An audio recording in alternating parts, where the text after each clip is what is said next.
कहते हैं ना, इंसान का असली सफ़र उसकी मौत के बाद चालू होता है। कुछ ऐसी चीज़ों की खोज ही मैं करता हूँ। Welcome. Welcome to demonic investigator. Guys, बहुत टाइम बाद ये वीडियो शूट कर रहा हूँ कॉज गर्मी इतनी हो रही है कि लोकेशंस पे जाने में ही आग निकल रही है, आप सबको पता है। इसलिए ज़्यादा वीडियो मैं शूट नहीं कर पा रहा कॉज मेरा पैरानॉर्मल से हटके भी मेरी अपनी एक जॉब है, इसलिए मैं ज़्यादा फोकस नहीं कर पा रहा। वो मेरी भी गलती है, बट मैं जब भी मुझे टाइम मिलता है मैं वीडियो अपलोड कर देता हूँ। ये वीडियो बहुत पहले मैंने अपलोड कर दी थी, लेकिन सॉरी मैं शूट अप कर रहा हूँ कॉज टाइम नहीं मिल पाया। जनरेशनल कर्स आपने सुना होगा अपने एंसेस्टर से, यानी दादा दादी, चाचा चाची या नाना नानी। जब भी आप छोटे होंगे आपने स्टोरी सुनी होंगी कि कुछ परिवार या कुछ लोग ऐसे होते हैं जिन पे श्राप होता है। अब श्राप से आप क्या समझते हैं, मुझे सबसे पहले आप ये बता सकते हैं। श्राप से बेसिकली मतलब ये है कि उन लोगों ने कुछ ऐसा करा, मतलब ऐसा कुछ गलत करा जिसकी वजह से उन्हें एक ऐसा श्राप मिला जो कि उनकी पूरी जनरेशन से ही चलता रहेगा। मतलब जब तक उस खानदान की सारी पीढ़ियां ख़त्म नहीं हो जाती तब तक वो श्राप चलता ही रहेगा। अब बात करते हैं कि जनरेशनल कर्स काम कैसे करता है, यानी ये जो श्राप है ये क्या काम कैसे करता है। कॉस्ट कि देखिए, श्राप देने वाला और श्राप लेने वाला वो दोनों तो दुनिया से चले जाते हैं, लेकिन श्राप फिर भी जिंदा रहता है, फिर भी कैरी फॉरवर्ड होता रहता है। क्यों? इसके पीछे का रीज़न है, जब भी कोई श्राप दिया जाता है तो वो ऑटोमेटिकली एक बुरी आत्मा से कनेक्ट हो जाता है। उस श्राप को हकीकत में बदलना उस बुरी आत्मा का काम बन जाता है। अब मान लीजिए जैसे किसी को श्राप मिला कि उनके घर में जो भी पहली बेटी होगी वो अपने पहले बच्चे को जन्म देते ही मर जाएगी, और ये चीज़ कैरी फॉरवर्ड हो रही है और ये चलती आ रही है कि जब भी कोई उनके ख़ानदान में किसी लड़की का जो भी लड़की प्रेग्नेंट है या कुछ भी ऐसा है जो भी है, वो डायरेक्टली डेथ हो रही है। तो बेसिकली लोग कई बार ना कंफ्यूज हो जाते हैं कि यार हो सकता है कोई बीमारी हो या कुछ भी हो, या मान लीजिए कोई बीमारी हो सकती है, या मान लीजिए कुछ हो सकता है, लेकिन शराब की तरफ ध्यान इसलिए नहीं जाता बिकॉज ये बातें तो पुरानी हो चुकी है। आज के टाइम में इतने टेक्नोलॉजी आ गई है, गूगल आ गया है, इतने सारे लोग आ गए हैं। लेकिन आप ये सोचिए ना कि हमारे बड़े बूढ़े जो एंसेस्टर्स थे उनके टाइम में तो ये सब कुछ नहीं था, फिर भी ये चीज़ें उनके एरा में चलती थी। मैं खुद अपने जब एंसेस्टर से सुनता हूँ ऐसी कहानियाँ या कोई ऐसे किस्से जो भी कभी भी मेरी दादियाँ या मेरे दादाजी जब सुनाया करते थे, मैं भी बहुत गौर से सुनता था। बस उस टाइम हम बचपन में जब बच्चा छोटा होता है उसका माइंड ना इतना वो नहीं कर पाता, इतना डेवलप नहीं होता। तो आप जो उसको सुनाओगे ना वो उसको रियलिटी ही लगने लगेगी, जब तक वो खुद ये चीज़ फील नहीं करता कि ये रियलिटी है, जैसे कि कहानियाँ हैं। अब बहुत सी ऐसी कहानियाँ हैं जिसमें भूत प्रेत का जिक्र है या बहुत सारी पैरानॉर्मल एक्टिविटीज़ या एंटिटीज़ का भी जिक्र है, लेकिन फिर भी जो कर्स है यानी कि जनरेशनल कर्स, वो सदियों से चला आ रहा है हमारे इंडिया में भी, बाहर भी, फॉरेन में भी। और कई लोग ऐसे हैं जिन्होंने अपनी पूरी पूरी फैमिलीज गंवा दी हैं, पूरे के पूरे ख़ानदान मिट गए हैं, कई सारे लोग मर गए। लेकिन ये चीज़ें कभी बाहर नहीं आती क्योंकि लोगों को आज के टाइम में चाहिए क्या? मसाला। असलियत कोई भी नहीं जानना चाहेगा।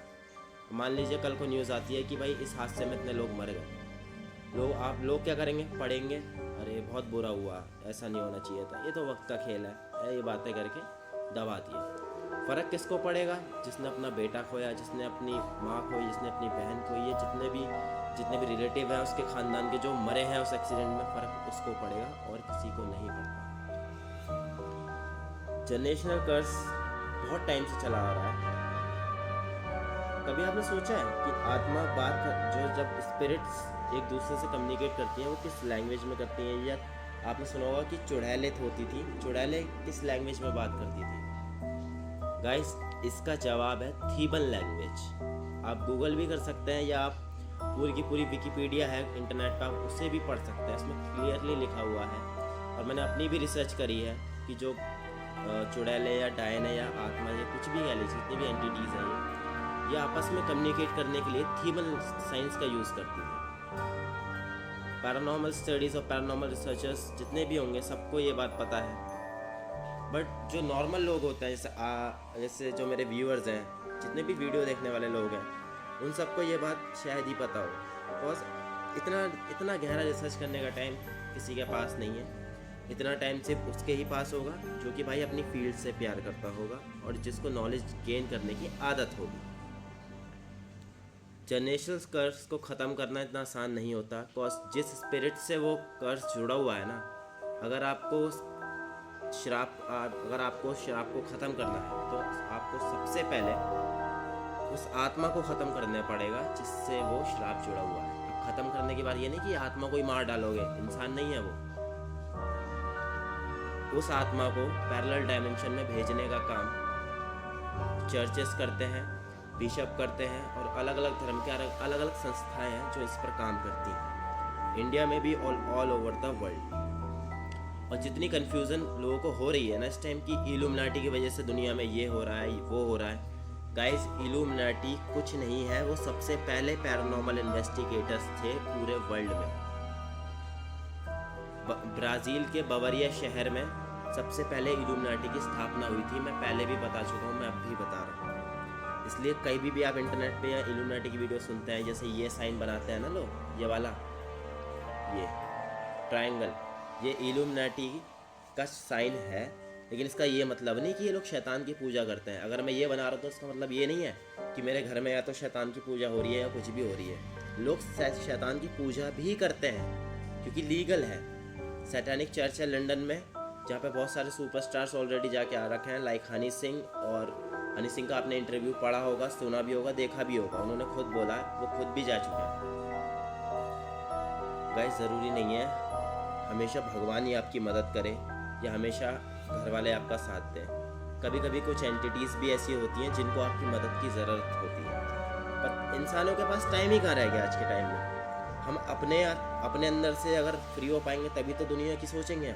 इंसान आज के टाइम में पहले खुद से निपट ले तो बाद में दूसरों का सोचे, है ना। बट ये थिंकिंग मेरी नहीं है, बिकॉज मैं एक अलग माहौल में बड़ा हुआ हूँ और मैंने बहुत अलग क्लैरिफिकेशंस देखी हैं पैरानॉर्मल की, और एक्सपीरियंस भी मेरे बहुत अजीब रहे और बहुत ही हॉरर भी कह सकते हैं आप, या कह लीजिए कि नियर टू डेथ एक्सपीरियंस तक मेरे साथ हो रखे हैं। अब बात करते हैं जनरेशनल कर्स की, ठीक है। जनरेशनल कर्स बेसिकली एक, मान लीजिए कि यार आप किसी से प्यार करते हैं और उस लड़की पे श्राप है कि वो अपने बच्चे को जन्म देते ही मर जाएगी। अब कई लोग होते हैं कि यार इस डर से उस लड़की का साथ ही छोड़ दिया, रिलेशन से ख़त्म कर दिए। बस भूत प्रेत का चक्कर कोई ऐसा नहीं है कि हर कोई जाके भाई हाँ कि हाँ भाई तुम मेरे परिवार के साथ क्यों ना।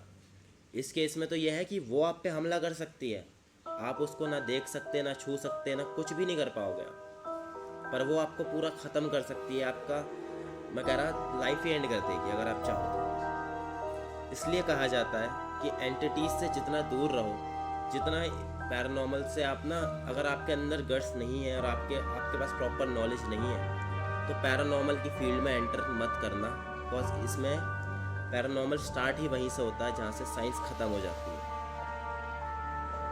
पैरानॉर्मल का मतलब ही ये है कि साइंस नहीं, phenomena which have no scientific reasons, ऐसी घटना है जिसका साइंस के पास कोई जवाब नहीं है, उन्हें हम एज अ पैरानॉर्मल में कंसिडर करते हैं।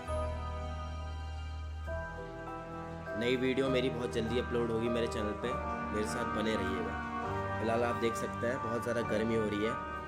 मैं बहुत जल्दी एक इन्वेस्टिगेशन वीडियो पे जाऊंगा जो कि मसूरी में होने वाली है। अब मेरी परी टिब्बा, रस्किन बॉन्ड की किताबों में आपने पढ़ा होगा परी टिब्बा के बारे में, नहीं पढ़ा तो पढ़ लीजिए, आपको पता लग जाएगा क्या जगह है और क्या स्टोरी है। कुछ ऐसी ही स्टोरी है। बहुत जल्दी वो वीडियो भी मेरे चैनल पे आने वाली है। But guys please like, share, subscribe ज़्यादा से ज़्यादा करिए, बिकॉज जितने भी इंटरेस्टिंग फैक्ट्स और जितनी भी इंटरेस्टिंग वीडियोज़ हैं, आप मेरी शक्ल देख सकते हैं कितनी पसीने में बना रहा हूँ ऑडियंस के लिए, क्योंकि मुझे नॉलेज से फ़र्क पड़ता है, राइट नॉलेज। ये नहीं कि कुछ जो इंटरनेट पे आ गया वो सही है ना। इंटरनेट पे आपको हर तरीके की चीज़ मिलेगी एक ही तरीके।